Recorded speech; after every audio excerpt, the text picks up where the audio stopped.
Hello students, welcome to Surabhi learning academy.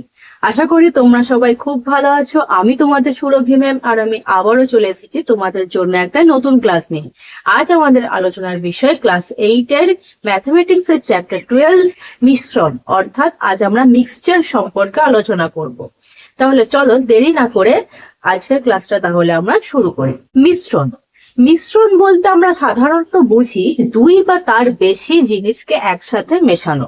যেমন মনে করো দুধের মধ্যে জল মেশানো, জলের মধ্যে চা পাতা চিনি মেশানো, বা দু রকমের চা পাতা মিশিয়ে আসাম চা পাতা এবং দার্জিলিং চা পাতা মিশিয়ে একটা নতুন প্রকারের চা পাতা তৈরি করা, বা ধরো দু রকমের ডাল মেশানো। তার মানে কি, মিশ্রণ মানে হলো দুই বা তার বেশি, তিন চার এরকম রকমের জিনিসকে একসাথে মেশানো, সেটাই হলো মিশ্রণ। যেমন মনে করো পিতল কি কি দিয়ে তৈরি? তামা ও দস্তা। তাহলে তামা ও দস্তা মিশিয়ে তৈরি করা হচ্ছে পিতল। তো এই মিশ্রণ, তাহলে মিশ্রণ হলো দুই বা তার বেশি পদার্থকে একসাথে মিশিয়ে একটা নতুন পদার্থ তৈরি করা, সেটাই হলো মিশ্রণ। এবার ধরো মনে করো একটা পাত্রে, মনে করো একটা কৌটো আছে, সেখানে আমি দু রকমের চা পাতা মেশালাম। মনে করো আসাম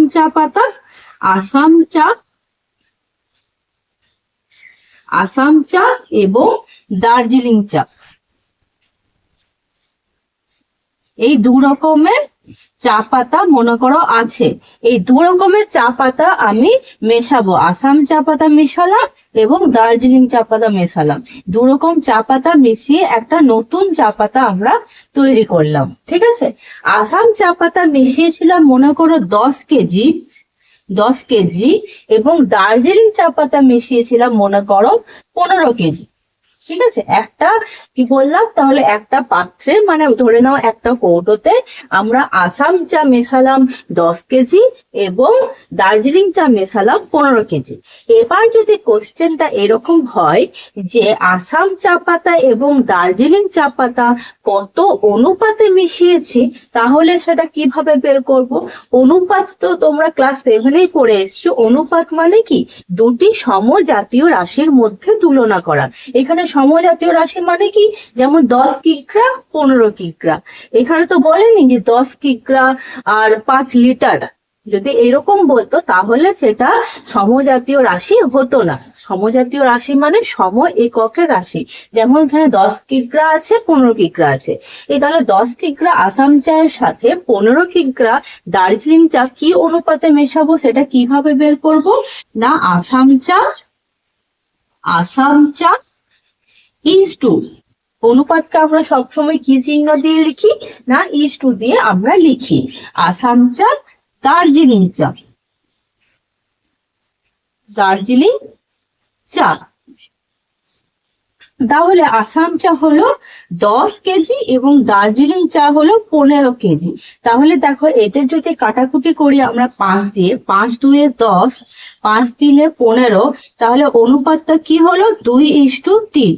তাহলে আমরা যদি, তাহলে এই কোশ্চেনটার অ্যান্সার কি হলো, মানে কি অনুপাতে আসাম চা এবং দার্জিলিং চা মেশানো হয়েছে? না, 2:3 অনুপাতে মেশানো হয়েছে। এবার আমরা তোমাদের বই থেকে বেশ কিছু অঙ্ক করে দেখাবো। প্রথমে করব তোমাদের বইয়ের কোষে দেখি 12-র 1-এর অঙ্কটা। ঠিক আছে, চলো তাহলে দেখে নি 1-এর অঙ্কটা কি বলেছে। 36 লিটার ডেটল জল তৈরি করলাম যাতে জল ও ডেটলের পরিমাণের অনুপাত 5:1। ওই ডেটল জলে আর কতটুকু ডেটল মেশালে জল ও ডেটলের অনুপাত 3:1 হবে? তাহলে দেখো মোট ডেটল জলের পরিমাণ কত আছে? মোট ডেটল জলের পরিমাণ আছে, মোট ডেটল জলের পরিমাণ কত? না, 36 লিটার। সেখানে অনুপাত আছে কার? জল ও ডেটলের অনুপাত। দেখো এখানে কি বলেছে, জল ও ডেটলের অনুপাত। তাহলে তাই লিখবো যে জল ইজ টু ডেটল। ঠিক আছে, এখানে তোমাদের বইয়ের অঙ্কটা দেখবে ভালো করে যে জল আগে আর দেওয়া আছে, তারপর ডেটল দেওয়া আছে, মানে কথাটা জল ও ডেটলের অনুপাত আছে, ডেটল ও জলের অনুপাত কিন্তু নেই।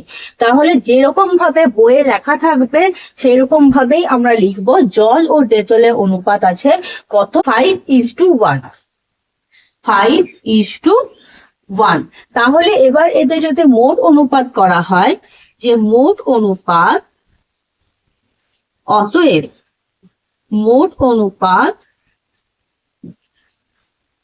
মোট অনুপাত কি করে করে, মোট অনুপাত মানে কি, অনুপাতের মোট করা, মানে অনুপাতগুলোর 5 + 1 অনুপাতগুলোর যোগ করব, কত হবে 6। তাহলে যদি বলি যে এই 36 লিটার ডেটল জলে কত ভাগ জল আছে, না 5/6, মানে টোটাল 6 ভাগের মধ্যে 5 ভাগ জল আছে এবং টোটাল 6 ভাগের মধ্যে 1 ভাগ ডেটল আছে। ঠিক, তার মানে জল আছে 5/6 অংশ এবং ডেটল আছে 1/6 অংশ। এবার বের করবো 36 লিটারের মধ্যে 5/6 অংশ কত হয় এবং 1/6 অংশ কত হয়। এবার বের করবো, অতএব 36 লিটার ডেটল জলে জলের পরিমাণ, প্রথমে কে আছে, প্রথমে জল আছে, তাই জলের পরিমাণ কত হবে, মোট কত লিটার আমাদের ডেটল জল আছে, না 36 লিটার ডেটল জল আছে, সেখান থেকে কত ভাগ জল আছে, না 5/6 ভাগ জল আছে। এবার যদি আমরা এখানে কাটাকুটি করি, 6 6 36, তাহলে 5 6 30 লিটার। তাহলে দেখো যে এখানে আমাদের 36 লিটার ডেটল জলের পরিমাণ হলো 30 লিটার। এরপর একই রকম ভাবে বের করব যে 36 লিটার ডেটল জলে ডেটলের পরিমাণ কি করে বের করব, একই রকম, না 36 ইন্টু জল কত ভাগ ছিল, না 1/6 ভাগ ছিল, তাহলে 1/6, 6 6 36, 6 কে 6 লিটার। বা তোমরা এরকম ভাবেও ভাবতে পারো যে মোট পরিমাণ 36 লিটার আছে, তার মধ্যে 30 লিটার যদি জল থাকে তাহলে ডেটল কত থাকবে, অবভিয়াসলি 6 লিটারই থাকবে। তোমরা এরকম ভাবেও ভাবতে পারো। তাহলে দেখো এবার কি বলেছে, যে ওই ডেটল জলে আর কতটুকু ডেটল মেশালে অনুপাতটা 3:1 হবে। তাহলে দেখি, তাহলে এবার কি করব, না ধরে নেব যে আমরা x লিটার ডেটল মেশাবো। এটা আমি মুছছি।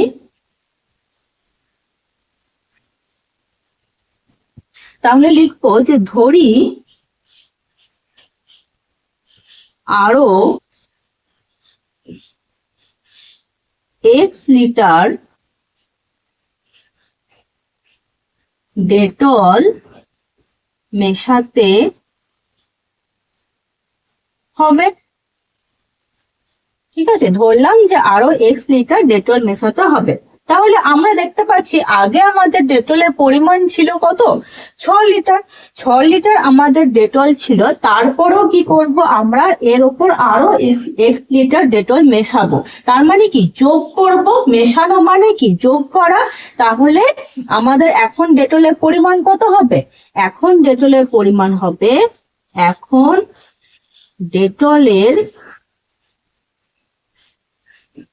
পরিমাণ কত হবে, এখন ডেটলের পরিমাণ হবে, আগে ছিল 6 লিটার, আরো x লিটার মেশাবো মানে যোগ করব, তাহলে এটা হবে এখন ডেটলের পরিমাণ। ঠিক আছে, এবার বলেছে অনুপাত হবে কত, 3:1। তো লিখবো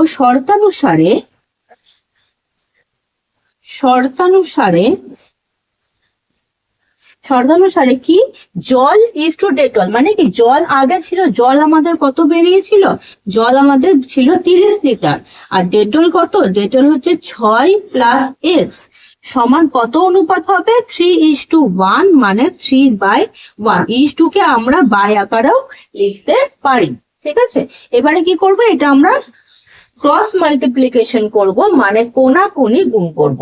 3 দিয়ে 6 কে গুণ করলে 3 6 18, প্লাস 3 দিয়ে x কে গুণ করলে 3x, প্লাস কোনাকুনি 30 1 কে 30। এরপর কি করব, 3x কে রাখবো আর সমানে এইদিকে আগে থেকে যে আছে তাকে আগে থেকে লিখবো। আর এইদিকে দেখছি যে শুধু যে সংখ্যাটা আছে 18, তার আগে কি চিহ্ন আছে, প্লাস চিহ্ন আছে। কিছু চিহ্ন নেই মানে আমরা সবসময় ধরে নিই যে ওটা প্লাস চিহ্ন। তাহলে প্লাস চিহ্ন যখন সমানে ওইদিকে যায় তখন হয়ে যায় মাইনাস চিহ্ন। তাহলে কত হবে এটা, -18। তাহলে বা 3x সমান, এখানে বিয়োগ করলে হবে 12। তাহলে বা x সমান কত হবে, 12/3। এবারে বলবে 3টা এখানে কি ছিল, গুণ ছিল, 3 এর সাথে এক্সট্রা গুণ ছিল। গুণ যখন সমানে ওইদিকে যায় তখন কি হয়, ভাগ হয়। তাহলে বাই 3, 3 4 12। তাহলে x সমান আমাদের বেরিয়ে গেল 4। তাহলে x সমান আমরা কি ধরেছিলাম, যে আরো কত লিটার ডেটল মেশাতে হবে। তাহলে আরো x লিটার ডেটল মেশাতে হবে। ঠিক আছে, তাহলে এই অঙ্কটা আমাদের হয়ে গেল। এরপর আমরা নেক্সট 6 অঙ্কটা করব। 2 3 4 5 একই রকমের অঙ্ক প্রায়। তোমরা নিজেরা চেষ্টা করবে, তোমরা অবশ্যই পারবে। না পারলে তোমরা আমাকে কমেন্ট করবে, আমি তোমাদের করে দেখিয়ে দেবো। এরপর আমরা নেক্সট 6 অঙ্কটা করব। ঠিক আছে, 2 3 4 5 আগেই বললাম যে তোমরা নিজেরা চেষ্টা করবে, নিশ্চয়ই তোমরা পারবে। না পারলে কমেন্ট করবে, আমি করে দেখিয়ে দেবো। আর এই ভিডিওতে আমরা কি করছি, আমরা কনসেপ্ট আলোচনা করছি। আর কনসেপ্ট আলোচনা করার জন্য আমি বেশ কিছু অঙ্ক তোমাদের বই থেকে বেছে নিয়েছি, যেগুলো একটু অন্যরকম টাইপের অঙ্কগুলো আমি আজকে করে দেখাবো। এরপর দেখবো 6 অঙ্কটা। 2 প্রকার গুঁড়ো সাবানে সোডা ও সাবান গুঁড়োর পরিমাণের অনুপাত যথাক্রমে 2:3 ও 4:5। যদি প্রথম প্রকারে 10 কিগ্রা এর সঙ্গে দ্বিতীয় প্রকারে 18 কিগ্রা মেশানো হয়, তবে নতুন গুঁড়ো সাবানে কত অংশ সাবান গুঁড়ো থাকবে হিসাব করে লিখি। তাহলে এই অঙ্কটা কিরকম বলেছে, না ধরে নাও এটা এক প্রকারের গুঁড়ো সাবান রাখা আছে, এখানে এক প্রকারের গুঁড়ো সাবান রাখা আছে। এটা ধরে নাও প্রথম প্রকার, এটা হলো দ্বিতীয় প্রকার। এখানে কি, এটা গুঁড়ো সাবান, ঠিক আছে। এখানে সোডা ইস্টু সাবান গুঁড়ো, সোডা ইস্টু সাবান গুঁড়ো, আমি একটু শর্টে লিখছি জায়গার অভাবের জন্য। সোডা ইস্টু সাবান গুঁড়ো কত আছে, 2:3। আর এখানে সোডা ইস্টু সাবান গুঁড়ো কত আছে না, 4:5। এরপর কি বলেছে না, এই প্রথম প্রকারে 10 কিগ্রার সাথে দ্বিতীয় প্রকারে 18 কিগ্রাকে কি করবে, মেশানো হবে। মিশিয়ে পরে একটা নতুন গুঁড়ো সাবান তৈরি করবে, সেখানে কত অংশ সাবান গুঁড়ো থাকবে। এই হচ্ছে এই অঙ্কটা। ঠিক, চলো তাহলে লিখে লিখে এবার আমরা করব। তাহলে চলো 6 অঙ্কটা শুরু করি। কিভাবে না, লিখবো প্রথম প্রকার গুঁড়ো সাবানে কি আছে, সোডা ইস্টু সাবান গুঁড়ো, সোডা ইস্টু সাবান গুঁড়ো কত পরিমাণ আছে, 2:3, 3 অনুপাতে আছে। তাহলে এদের মোট অনুপাতটা কত হবে, অতএব মোট অনুপাত 2 + 3 = 5, তাই তো। তাহলে সোডা কত আছে, 2/5 অংশ এবং সাবান গুঁড়ো আছে 3/5 অংশ। তাহলে প্রথম প্রকারে কত কিগ্রার সাথে মেশাতে হবে, 10 কিগ্রার সাথে। 10 কিগ্রা গুঁড়ো সাবানে সোডার পরিমাণ কত, 10 ইন্টু সোডার অংশ কত ছিল, 2/5। তাহলে 5 2 10, 2 2 4 কিগ্রা। একই রকম 10 কিগ্রা গুঁড়ো সাবানে সাবান গুঁড়োর পরিমাণ কত, 10 ইন্টু 3/5, 5 2 10, 2 3 6 কিগ্রা। ঠিক, তাহলে আমাদের প্রথম প্রকার গুঁড়ো সাবানে কত কিগ্রা সোডা আছে, 4 কিগ্রা, এবং সাবান গুঁড়ো আছে 10 কিগ্রা। একই রকম ভাবে এবার করব দ্বিতীয় প্রকার গুঁড়ো সাবানে কত কিছু। তাহলে দ্বিতীয় প্রকারে এবার লিখবো, দ্বিতীয় প্রকার গুঁড়ো সাবানে সোডা ও সাবান গুঁড়োর অনুপাত কত ছিল না, কত ছিল, 4:5। আর তাহলে মোট অনুপাত কত হবে, মোট অনুপাত হবে 4+5 = 9। তাহলে দ্বিতীয় প্রকারে কত কিগ্রা মেশাতে হতো? দ্বিতীয় প্রকারে 18 কিগ্রা মেশাতে হতো। দ্বিতীয় প্রকারে 18 কিগ্রা মেশাতে হতো। দ্বিতীয় প্রকারে 18 কিগ্রা গুঁড়ো সাবানে সোডার পরিমাণ হলো, এখানে কত হবে? এখানে হবে 18 ইন্টু সোডার কত ভাগ আছে? 4/9 ভাগ। তাহলে 4/9, তাহলে 9 2 18, 4 2 8 কিগ্রা। এবং সাবান গুঁড়ো কত আছে? 18 ইন্টু 5/9 ভাগ, মানে 5/9, 9 2 18, 5 2 10 কিগ্রা। তাহলে এবার দেখলাম দ্বিতীয় প্রকার গুঁড়ো সাবানে সোডা আছে 8 কিগ্রা এবং সাবান গুঁড়ো আছে 10 কিগ্রা। তাহলে এবার আমরা লিখবো দুই প্রকার গুঁড়ো সাবান মেশানোর পর সোডা কত আছে? সোডা কত হলো? প্রথম প্রকারে সোডা আমাদের বেরিয়েছিল 4 কেজি এবং দ্বিতীয় প্রকারে সোডা বেরিয়েছিল আমাদের 8 কেজি। তাহলে দুই প্রকার মেশানোর পর মোট 12 কেজি আমাদের কি হলো? সোডা হলো। আর সাবান গুঁড়ো আমাদের প্রথম প্রকারে ছিল কত কেজি? প্রথম প্রকারে ছিল আমাদের 6 কেজি এবং দ্বিতীয় প্রকারে হলো 10 কেজি। তাহলে মোট 16 কেজি আমাদের সাবান গুঁড়ো পরিমাণ হলো। তাহলে নতুন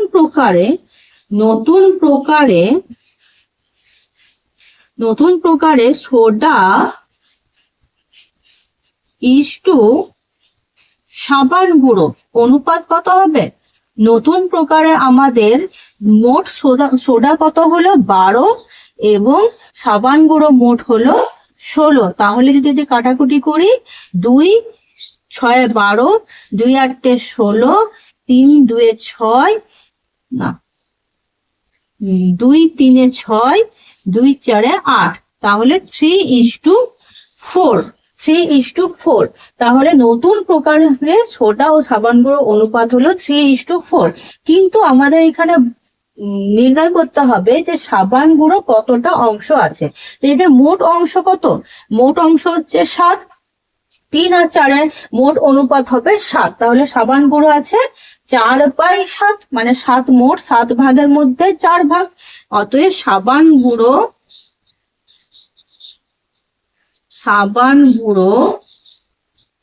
আছে 4 মোট 7 ভাগের মধ্যে 4 ভাগ, মানে 4/7 অংশ। তাহলে আমাদের 6 অঙ্কটা হয়ে গেল। এরপর আমরা 7 অঙ্কটা করব। দুটি সমান আয়তনের পাত্রে যথাক্রমে 1/3 ও 1/4 অংশ ফলের রস ছিল। আমি পাত্র দুটির অবশিষ্টাংশ জলপূর্ণ করে অন্য একটি পাত্রে সমগ্র জল মিশ্রিত ফলের রস ঢাললাম। নতুন পাত্রে ফলের রস ও জলের পরিমাণের অনুপাত কত হবে? তাহলে কি বলছে না, এখানে দুটো পাত্র আছে, মনে করো এই যে দুটো পাত্র আছে, ঠিক আছে? এখানে ফলের রস আছে, এটা প্রথম পাত্র, এটা দ্বিতীয় পাত্র। প্রথম পাত্রে ফলের রস আছে মনে করো কত? 1/3 অংশ এবং দ্বিতীয় পাত্রে ফলের রস আছে মনে করো 1/4 অংশ। এবং বাকিটা কি বলছে? বাকিটা আমরা জলে ভরে দিয়েছি, জল দিয়ে ভরে দিয়েছি এবং এদের দুজনকে মিশিয়ে একটা বড় পাত্রে রাখা হলো। তাহলে সেখানে বলছে ফলের রস আর জলের অনুপাত কত হবে। চল তাহলে অঙ্কটা করি। তাহলে প্রথম পাত্রে ফলের রস কত অংশ? 1/3 অংশ।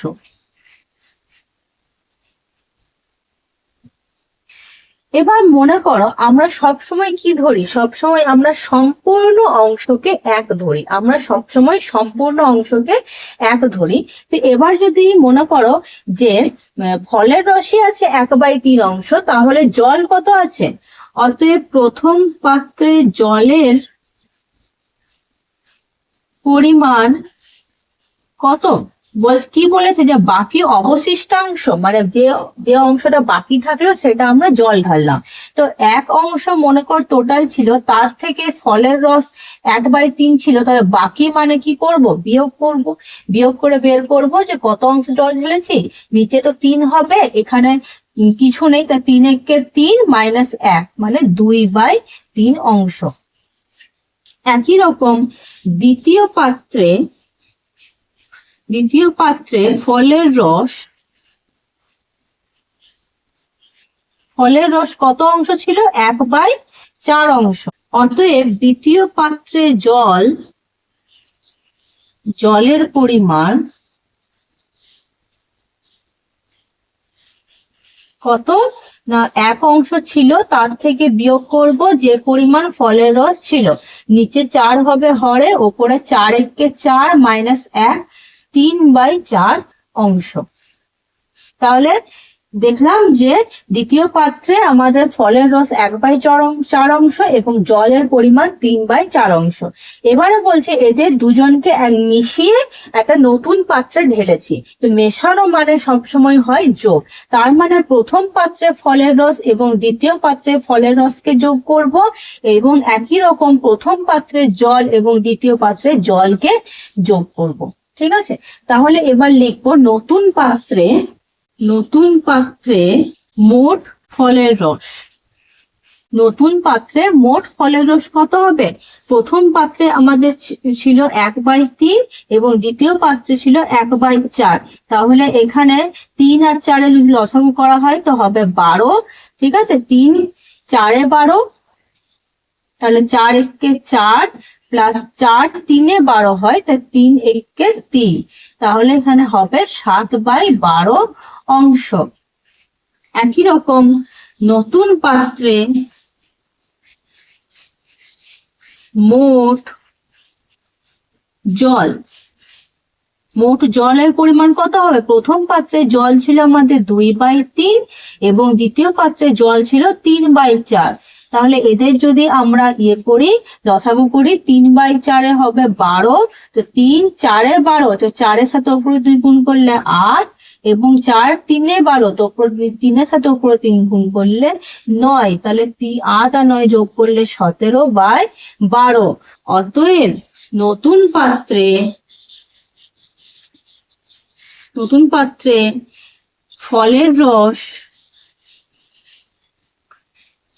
রস ইস্টু জল কি পরিমাণ আছে, নতুন পাত্রে ফলের রস কত আছে 7/12 এবং জল আছে 17/12। তাহলে 7/12 ইস্টু 17/12, 12 কেটে গেল, আর 7 আর 17 তো কাটা যায় না, দুটোই মৌলিক সংখ্যা, তাই 7:17 এটাই হলো আমাদের অ্যান্সার। তাহলে নতুন পাত্রে ফলের রস ও জলের অনুপাত হলো 7:17। তাহলে আজকের মতো আমাদের এই অবধি। পরের ক্লাসে আমরা এই মিশ্রণটাই আমরা কন্টিনিউ করব, এর আরো আমরা 3-4টে অঙ্ক করার চেষ্টা করব এবং সেখান থেকেও আমরা বেশ কিছু নতুন কনসেপ্ট ক্লিয়ার করব। চলো তাহলে আজকের ক্লাস এই অবধি। তোমাদের যদি ক্লাসটা ভালো লেগে থাকে তাহলে অবশ্যই লাইক এন্ড সাবস্ক্রাইব করবে এবং বেল আইকনটা ক্লিক করবে, তাহলে যখনই নতুন ক্লাস দেবো তোমাদের কাছে নোটিফিকেশন চলে যাবে। চলো তাহলে আজকের মতো এই অবধি, তোমরা সবাই ভালো থেকো।